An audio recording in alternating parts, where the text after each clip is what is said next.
Hi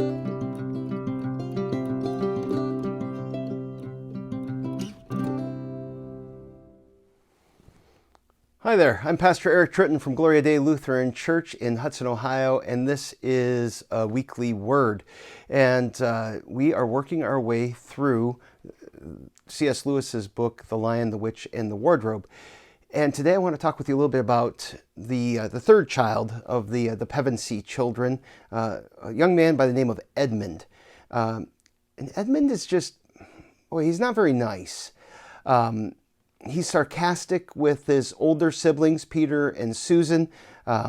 There's actually a little bit of an interchange where Peter and Susan are talking with the professor who owns the manor where they're staying. And they were asking him, or he asks them about Edmund's honesty. And they basically say, no, he's pretty good at lying. And after the experience in the wardrobe, when Lucy went into Narnia and nobody could get back in afterwards, Edmund decides that this is a great opportunity to torment Lucy.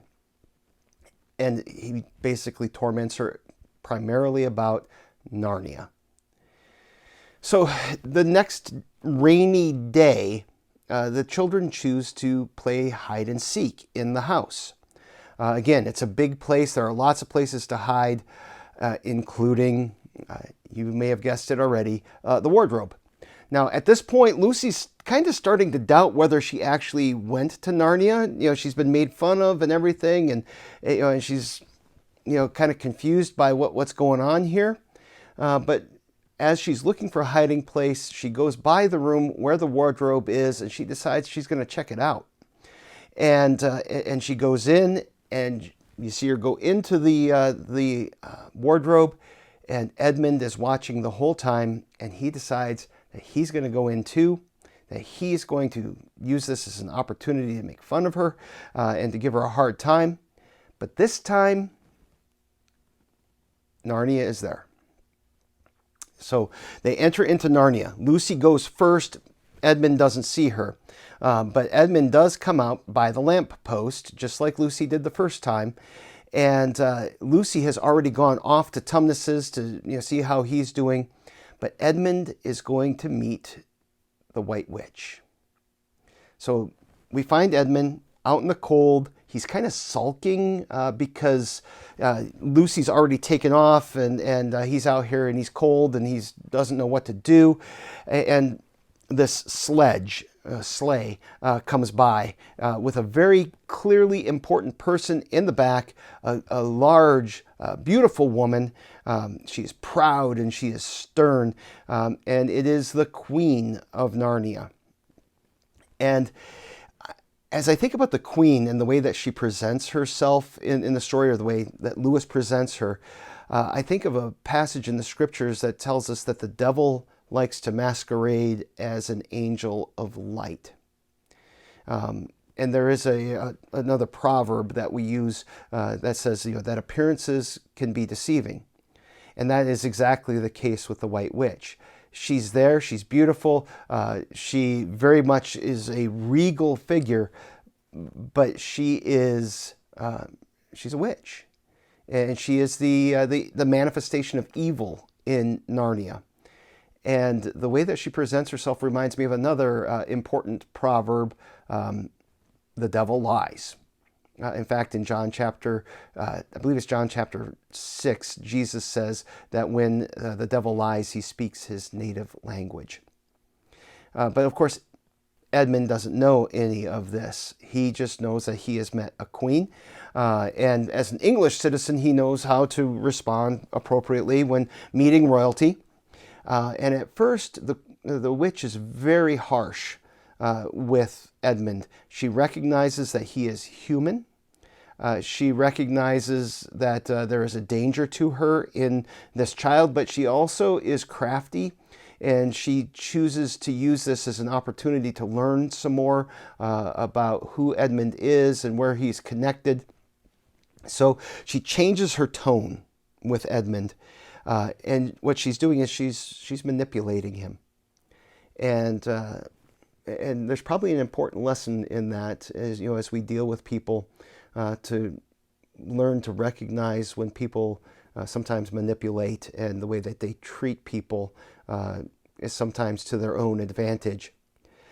And she chooses to manipulate Edmund with kindness. She provides him with food, but because she is a witch, this food is kind of cursed. So that a person who eats the witch's food just continually wants more and more and more of it, and would probably like eat themselves to death if they were allowed to. Now, the food that Edmund is given, first, hot chocolate. Sounds great on a nice cold day sitting on a sledge in a snowy forest. But the other item, the one that Edmund seems to really like, is something called Turkish Delight. And I don't know if you know what Turkish Delight is. My experience of it is it's kind of this jelly type of a candy. In my opinion, it's disgusting. So if I were offered Turkish Delight, I would not be tempted at all. For a long time, I had a box of it in my office that I had ordered, and it just kind of sat there as a reminder of temptation. And I think that that is something that's important here. But as he's eating this, and he's eating more and more of it, she's asking him questions, and she's learning about him and about his family. And I think there's an important lesson here about temptation in general, that sometimes we're tempted with physical pleasures, and it's important for us to know that. That can be food, it could be fun. It's really not hard to come up with what kind of temptations come up to us, but temptations can also consume us.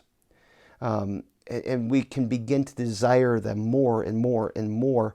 And sometimes we compromise ourselves and hurt people around us as we let those temptations, are giving into those temptations, go unchecked.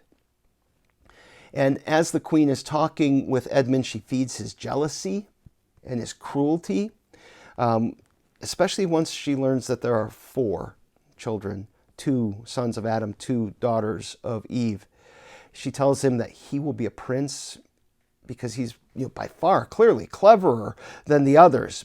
But she's going to make the others dukes and duchesses, and because a prince needs his courtiers.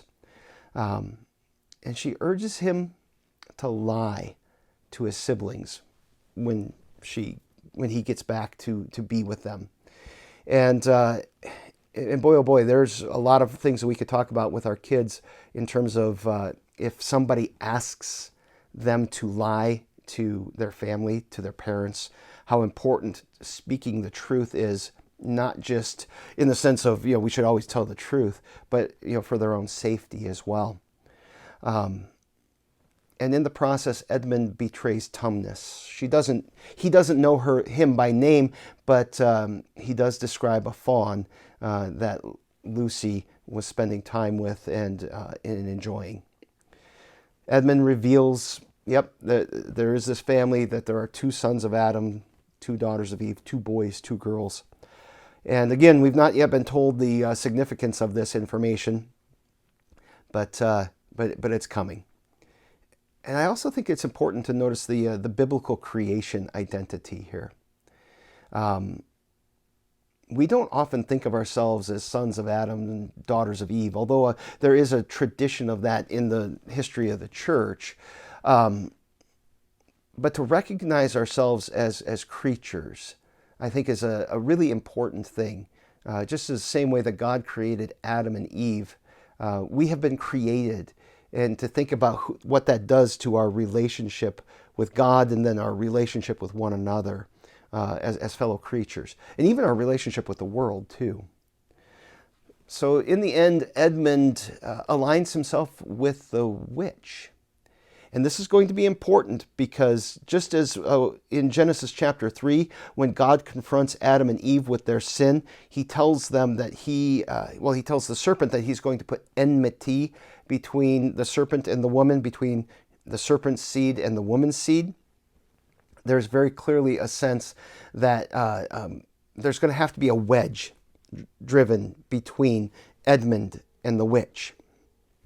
What's more, when we understand our sin, the way that it binds us, the way that it binds our will, so that the thing that we're naturally going to choose is sin. Edmund is now in a position where he can't help himself but to choose to betray his family and to choose to do the White Witch's bidding. And this becomes a really good image of the depth and the insidiousness of sin. Because from this moment in Edmund's life, it's just going to get worse. And it's going to tear him apart. Now, eventually, the witch points Edmund back toward the lamppost. And Lucy finds Edmund there, and they go back into our world together. And Lucy's so excited. And she can't wait to tell Peter and Susan the good time that they had in Narnia together, that it's all real. And you'll never guess what Edmund does. He lies and says, "I've made it all up." So we're gonna see how this character develops as the story goes on, and what's going to happen in order to drive that wedge between Edmund and the White Witch, Edmund and his cruelty. So I hope you'll come back for another episode. I hope you're enjoying this. If you are, please like, subscribe, share, all that blah, blah, blah. And until next time, God's blessings.